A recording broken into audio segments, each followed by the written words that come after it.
Batı toplumlarında sosyal bir afet haline alan intihar, maalesef Müslümanlar arasında da yayılmaya başladı. Dinimizin intihara ve müntehire, kendi canına kıyana bakışı nasıldır? Bazı inananların da intihara kalkışmaların altında yatan saikler ve problemler nelerdir? İntihar evvela dinin insanın kendisini öldürmesine bakışı açısından ele almak lazım. İnsanın kendisi de emanettir. Nasıl başkasının canına kıyması büyük bir cinayettir.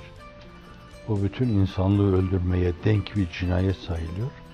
Açık bunu Maide-i Sure-i Cellesi ifade buyuruyor.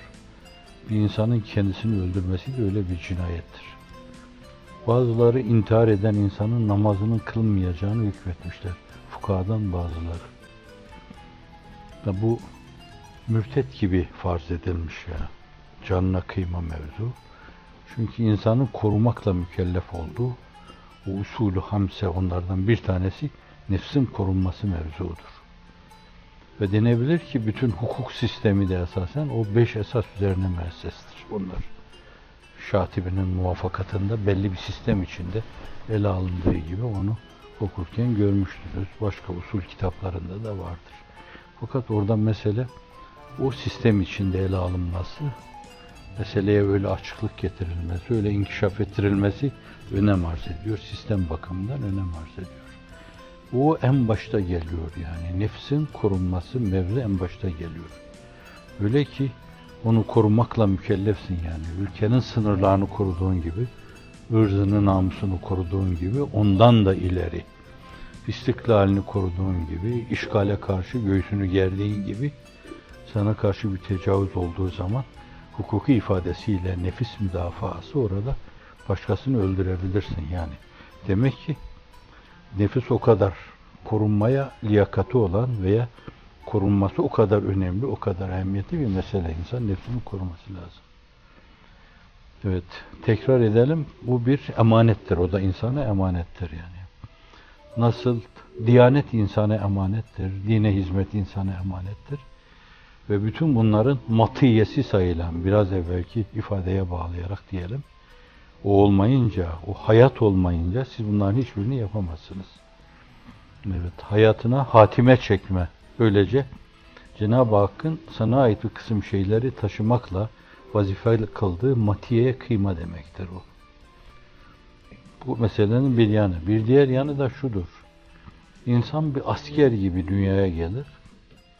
Bir vazifeyle tavzif edilir, silah altına alınır. Onun terhisi dolmadan ve terhisi sahibi tarafından imzalanmadan firar etmesi, o mesele divan-ı harbe götürür insanı. En büyük bir cinayettir. Yanar bütünüyle yani. Bütün bir ömürde yaptığı şey yanar. Orada askerlik yanar. Burada da bütün bir ömründe yaptığı şeyler yanar. Meselenin bir de öyle bir yanı var. Hatta daha beride bir şey, çok defa belki hepimiz hata ederek belli sıkıntılardan dolayı Cenab-ı Hakk'ın canımızı almasını ne kadar arzu ediyoruz falan mülahazalara gireriz. O mevzuda bir istekte bulunmak bile Cenab-ı Hakk'ın kazasına, kaderine karşı baş kaldırma. Bir isyan ruhudur, bir isyan sözüdür. O da caiz değildir. Ağzınızdan eskaza böyle bir şey çıkarsa büyük bir günah işlemiş gibi odanıza çekilin, başınızı yere koyun. Allah'ım affet, ben sana karşı cinayet işledim deyin. Yani onun çok berisinde bir şeydir. Değil hayata kıyma, o terhisi doldurmadan, seni bu dünya askerliğinden terhis etmeden, sen kendinin o terhis meselesine müdahale etmen, karışman Allah'a karşı saygısızlıktır. O mevzuda söz ona aittir. Ondan geldin, ona gideceksin. Gönderen odur, götürecek de odur. Bu mevzuda sana müdahale hakkı verilmemiştir. Sen bazı şeyleri müdafaa ederken yine onun fermanına, onun emirlerine göre o arada gidersen, onun git demesine göre bir gitmedir. Savaşta ölme gibi, müdafaa edeceğin şeyleri müdafaada ölmen gibi. Men kutile dune nefsi feve şehid, dune ırzî feve şehid, dune mali feve şehid. Hadis-i şerifiyle ifade buyurulduğu gibi bu hususlarda ölme bir yönüyle yine terhisin, tezkerenin onun tarafından doldurması demek olur. Evvela meseleye bu yönüyle bakmak lazım. Yani insanın durup dururken kendisini öldürmesi meselesi çok büyük bir cinayet bu. Öyle bir cinayet ki yani senin nefsine dokunma mevzunda birisi o nefsini çıkaracak, senin canını çıkaracaksa sen ona fırsat vermeyeceksin, onun canını çıkaracaksın. Nefis müdafası. Modern hukuk da bu meseleyi böylece kabul ediyor. Meselenin bir yanı bu. Ama bazen olur ki bir insan intihar eder, onu çok iyi araştırmak lazım. Muvakkat cinnetlerle intihara gidebilir bir insan. Mesela insan bunar, bir Alzheimer yaşar. İçinde o meseleyi bilen hekimler var. Belki yakınlarından öyle bir duruma maruz kalan insanlar da var. Dengesizdir bunlar yani. Ne yapacağını bilemez. Bir de kafası estiği zaman gider bir yüksek yerden kendini atar. Gider Boğaziçi Köprüsü'nden, Fatih Köprüsü'nden kendisini aşağıya atar. Daha yüksek bir yerden, 30 metrelik bir yerden atar. Parça parça olur. Ölür gider. Şimdi bu işin arka planını biz bilemeyiz. Yani hangi sayıkla oraya gitti bilemeyiz. Böyle meçhul olan insanlar hakkında hüsnü zannedip onları teçhizü tekfinin bizcesini yaparak musalla taşına koymak, onlara cenaze namazı kılmak, onlar hakkında hüsnü şehadette bulunmakta mahsur yok. Bu da meselenin ayrı bir şey yani muhakkak cinnet getirme. Benzer bir şey olur böyle. Tahammül fersa bir şey olur. Dayanamayacak şekilde. Malum Devri Risalet Penahi'de de oluyor. Kuzman. Evet yaralanıyor. Yaraları çok ağır. Dayanamıyor. Ölümü hızlandırmak için kendisine kastediyor. Yani sabretse biraz sonra ölecek. Fakat herhalde tahammül fersa buluyor onu. Sonra daha hızlı öleyim diye kendisini öldürücü bir yerine bir darbe vuruyor. Efendimiz buyuruyor ki cehenneme yuvarlandı o diyor. Yani düşünün peygamber önünde savaşıyor. Savaşırken şehit olacak gibi yaralanıyor. Düşüyor oraya. Ama ağrısına, sızısına dayanamayınca kendisini öldürüyor. Çok önemlidir. Neler yapmış, bak nelere katlanmış. Ama sonuçta 1 dakika evvel, 2 dakika evvel, Allah'ın kararından evvel kendi hakkında karar veriyor. 5 dakika evveline terhis tezkeresini alıyor. Kendi dolduruyor onu burada veya sebebiyet veriyor.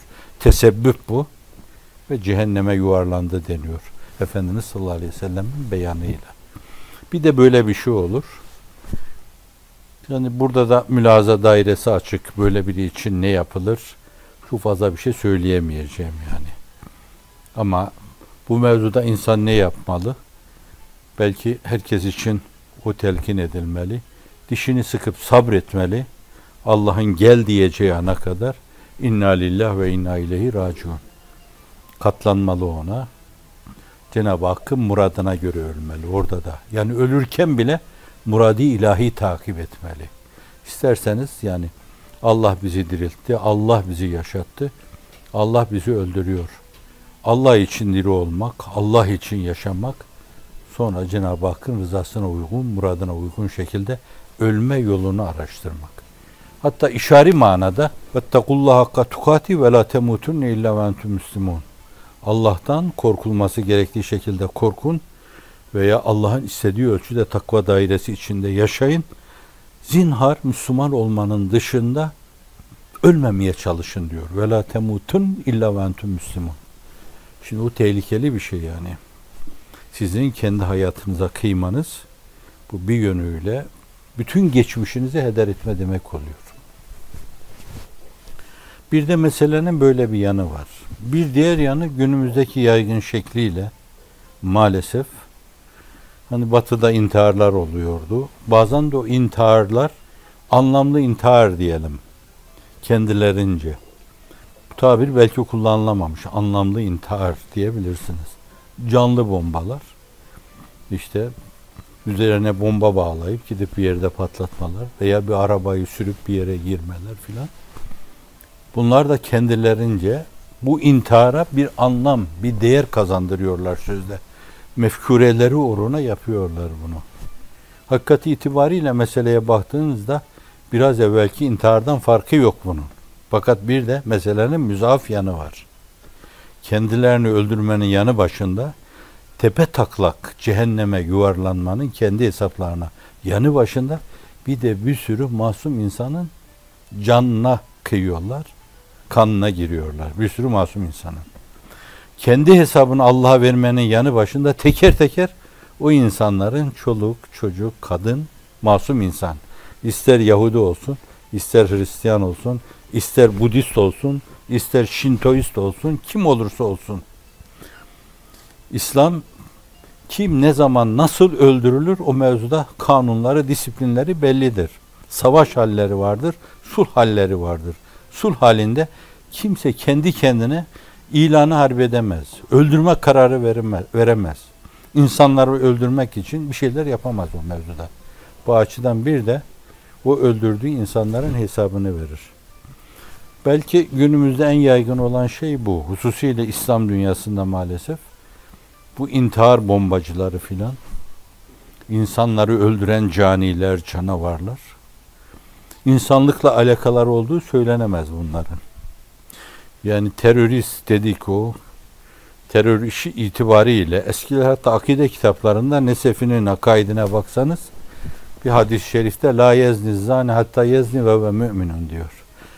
Ve la yektulul katil hatta yektul ve müminun. Yani katil kıtal esnasında mümin değildir. Ve bunu izah ediyorlar orada. Şarihler izah ediyorlar. Yani Nesefi izah ediyor bunu veya Hayali izah ediyor bunu.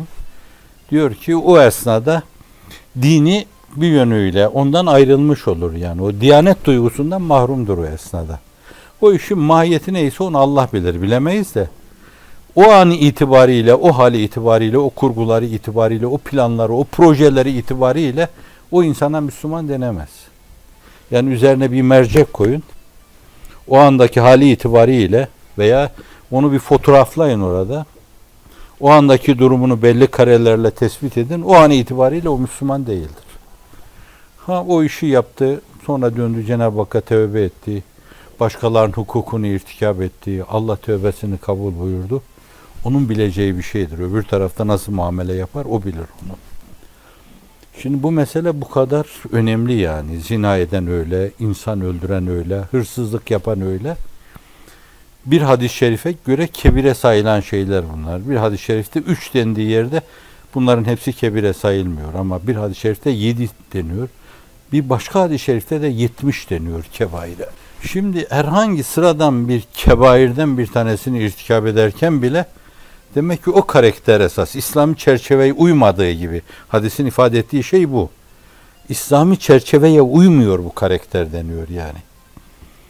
Yani birisi onu o halde gördüğü zaman da bu Müslüman değildir diyebilir. Şimdi bu mesele böyle olunca böyle planlı, projeli, kararlı, düşünülerek, taşınılarak bir insanın başkalarını öldürmek için bir plan yapıp sonra da onu gerçekleştirmesi meselesi, işin doğrusu Müslümanlıkla telif edilemez bu mesele.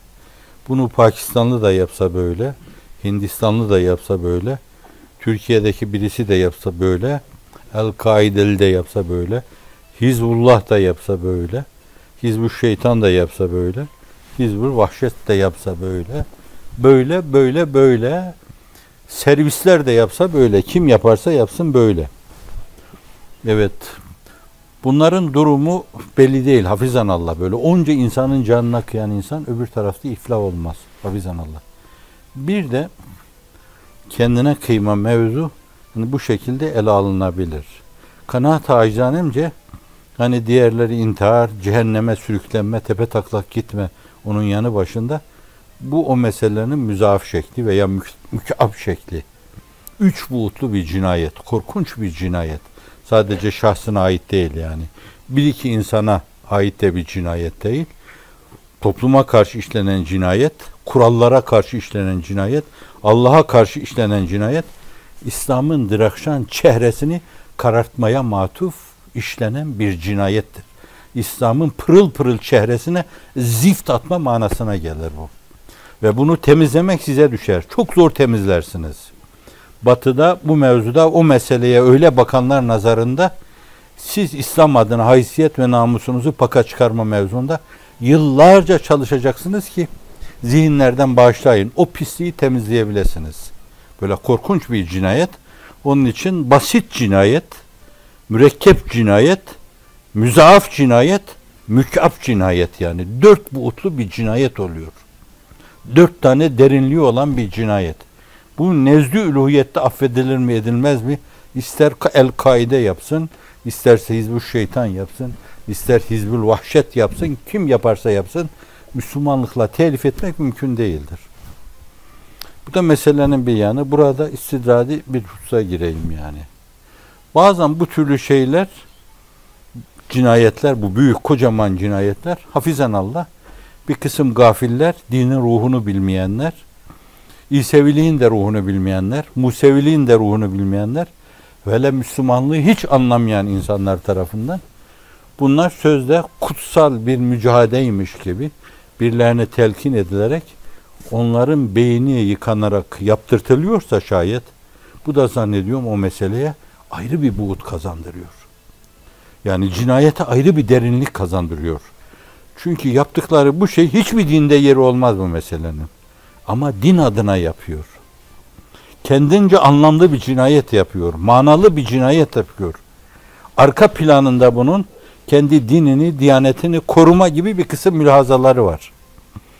Ve böyle olunca da onu rahat yapıyor. Böyle olunca da bağışlayın, burada bana sorulan şeylerden o iki akademisyen ve aynı zamanda rahip kimse tarafından da cennete gitme sevdası mı, sevgisi mi Müslümanlarda kendilerini böyle bu intihar komandosu olmaya sevk ediyor diye sordular arkadaşımız burada. Ben burada dedim ki yani onların mülahazası oysa şayet o yanlış bir mülahaza. Çünkü böyle bir şeye teşebbüs eden cennete değil cup diye cehenneme düşer. Ve kimse önünü alamaz onun. Yanlış bir şey yok. Şimdi bunların zihninde öyle bir şey oluşmuş. Eğer siz Müslümanla ve Müslümanlara böyle baktırıyorsanız Hazreti Ruhu Seyyidül Enam'ı rencide ediyorsunuz demektir. Fukaha-i Kiram rencide ediyorsunuz demektir. Gayretullah'a dokunduruyorsunuz demektir. Bu açıdan da yapılan bu korkunç cinayetin böyle din temelli, din blokajlı olması bu daha tehlikeli oluyor yani. Din adına yapıyorum diyor adam bunu ben. Kapitaliste burada, komüniste ben böyle ders vermek istiyorum diyor. O onunla bir beklentiye giriyor hafizanallah. Eğer haplarla bunların beyinleri baskı altına alınmamışsa, bu insandan mankurtlaştırılmamışsa, robotlaştırılmamışsa şayet, hafizanallah, aptal hale getirilip o iş yaptırtılmışsa bir şey diyemiyorum. Eğer öyle bir şey varsa o da ayrı bir mesele. Onu da Diyanet Yüksek Din İşleri Kurulu'na sormak lazım. Pekala böyle olunca bu insanlar hiç farkında değil. Bunlara hap içirdiler. Bunların akıllarını kontrol altına aldılar. Hatta hipnozla da yapabilirler bunları. Psikiyatristler bilebilir bunu. Psikologlar bilebilirler bunu. Uyuturlar insanları. Bu türlü cinayetlere sevk ederler. Bu insanlar bu işi bilmeyerek yapıyorlar. Gayri iradi yapıyorlar. Bunların durumu ne olur? Ben fetva emin olmadığımdan onu Yüksek Din Kurulu'na sormanızı tavsiye ederim. Orada bir şey söyleyemeyeceğim. O da bir cinayettir ama fakat acaba o insanlar akılları, şuurları, iradeleri olmayan masum türden insanlar mıdır? Yoksa nasıl olmuştu öyle bir ağa, öyle bir tuzağa düşmüşlerdir? Üzerinde durulacak ayrı bir konu. Bir de o kendini öldürmenin böyle bir yanı var. Bu da farklı bir şey. Evet. Şimdi bir yerde bu türlü fenalıklar böyle zuhur edince şeytan onu alternatif olarak gösteriyor. Dediniz ki yani bizim dünyamıza da geldi, sirayet etti. Maalesef İslam dünyası bu batıda işlenilen mesaviye mukabil masum sayılıyordu. Oldukça masum sayılıyordu. Cenab-ı Hak siyanet buyuruyordu. Allah siyanetini üzerimizden eksik etmesin. Riayetini üzerimizden eksik etmesin inşallah. Fakat zamanla bu iş onlarda böyle yapıla basit ahval-i adiyeden mesele haline geldi. Bakın şimdi o türlü cinayetlerin işlenmediği bir yerde mesela diyelim İstanbul'un göbeğinde 10 adam ölse birdenbire kıyamet kopuyor. Almanya'da 15 adam mı 17 adam mı öldü? Olağanüstü hal ilan ettiler. Çok büyük bir hadise gibi bayrakları yarıya kadar indirdiler. Büyük bir hadise. Irak'ta her gün 50 tane adam ölüyor. 1 milyondan fazla insan ölmüş. Başladığı günden bu yana. Yani yerli halk 1 milyondan fazla insan ölmüş. Kanıtlamış insanlar artık bunu. O kadar ki yani sokakta gezerken insan kanına basmayalım diye arkadaşlar dikkatli yürüyün. Cenazeleri çiğnememek için arkadaş dikkatli yürüyün. Yani en çirkin şeyler, en müstekreh şeyler, en münker şeyler işlene zamanla insanlar alışıyorlar ona. Ve sirayet gücü artıyor. Başkaları da alıyor onu. Bir yönüyle o görenek hemen başkaları tarafından da kendi tesirini gösteriyor hafizanallah. En son İslam dünyasına girdi. Çok kötü girdi. Maalesef Türkiye'ye de girdi. Bakıyorsunuz Türkiye'de El-Kaide'nin ne işi var yani? Bizim dinimiz, diyanetimiz belliydi yani. Kendimize göre kurallarımız vardı. Mabedimiz vardı. Müftilerimiz vardı bizim. Diyanet adına bir kuruluşumuz vardı bizim. Evet. Yani nereden çıktı bu mesele? El-Kaide üyeleri Türkiye'de yakalanıyor. Kendi mantıklarına, mantalitelerine, düşüncelere uygun gelmeyen insanları tutup öldüren, asit kuyularına atan insanlar çıkıyor. Hizbül Vahşet'in vahşeti dün de arkadaşlar iştirak ettiler falan dediler. İzledin diye bir arkadaşımız vardı. Ben de tanıyordum. Çok masum bir insandı. İşte o gömülerde o da bulundu zannediyorum yani. Bir yerde öldürmüş gömmüşler. Şimdi bunları dinle telif etmek mümkün değil. İnsanlıkla da telif etmek mümkün değil. Ama başka yerlerde işlene böyle bizimkiler de galiba bu böyle oluyormuş falan dediler. Veya bu işi yapan insanlar, bağışlayın, başkalarının piyonları. Yani para alıyorlar bol miktarda. Aileler işte mutlu ediliyor. İmkan veriliyor onlara. Veya biraz evvel bahsettiğim çerçevede hap vererek onların iradelerini ve şuurlarını baskı altına alıyorlar. Dediklerini onlara yaptırtıyorlar. Hangi şekliyle olursa olsun işin adı vahşettir, müstekreh bir iştir, münker bir iştir. Allah'ın sevmediği, razı olmadığı bir iştir. İslam'la telif edilmesi de mümkün değildir. Bunlar cenneti yeryüzüne indirmeye matuf yapılsa bile İslam'la telif edilemez. Bütün insanlığı cennete götürmeye matuf yapılsa da yine Kur'an'ın ruhuyla telif edilemez. Hatta dahasını diyeyim, sadece saygımın gereği meseleyi Efendimiz'e kadar götürmeyeceğim, günümüze kadar gelen bütün büyükler tarafından tasvip alsalar, onlar referans olsa, deseler ki siz bu işi yapın, bu işle siz varacağınız yere varacaksınız. Onların bu sözünü dinleyerek bu türlü cinayetlere girenlere değil yani cehennem kabul ederse Akif'in ifadesiyle ne mutlu sana amca derim ben de. Öyle diyor. Cenneti bırak da cehennem kabul ederse amca ne mutlu sana. Onlar referans olsa bile çünkü dinin ruhuna aykırı hiçbir şey kabul edilemez. Hatta Harraz'ın ifadesiyle diyor ki dinin ruhuna aykırı olan batın batıldır diyor. Yani bir işari tefsir bile, bir işari yorum bile, bir işari tevil bile dinin temel disiplinleriyle, muhkematıyla telif edilemiyorsa Ebu Said el-Harraz tabiinin büyüklerinden o batın batıldır diyor. Esassızdır diyor. Bu açıdan da o cinayetler adına size kim arka çıkarsa çıksın, ne türlü kaynak gösterilirse gösterilsin, cennete gitme mi, cehennemden uzaklaşma mı, dini mübin İslam'ı yeryüzünde hakim kılma mı, hangi yüksek gayeler hedef olarak gösterilirse gösterilsin, hafizanallah onu meşru görmek mümkün değildir. O yapılan işi tasvip etmek mümkün değildir. O insanların kurtulması da mümkün değildir. İntihar. Bu açıdan intihar dediniz de böyle çok geniş bir alanı var. İntihar dediğimiz insanın kendi kendini boğazlaması demek oluyor o. Kendi kendisini yok etmesi. Değil o. Bazen koma halleri oluyor. Makinalara bağlanıyor. O mevzuda bile o eceli gelmeden o insanın makinede ölmeden onun o aletlerden koparılması veya ailesi tarafından artık buna bir iğne vurup şöyle yapabilirsiniz, geriye dönmesi mümkün değil. Onun bile tasvip edilmesi mümkün değil. Onu da yine bu hususu da Diyanet Yüksek Din Kurulu'na havale ediyorum ben. Onu da onlara sorarsınız. Allah inayetini üzerimizden eksik etmesin. Allahümme ahsin akıbetena fil umuri kulliha ve ecirna min hizyi dünya ve azabil ahire.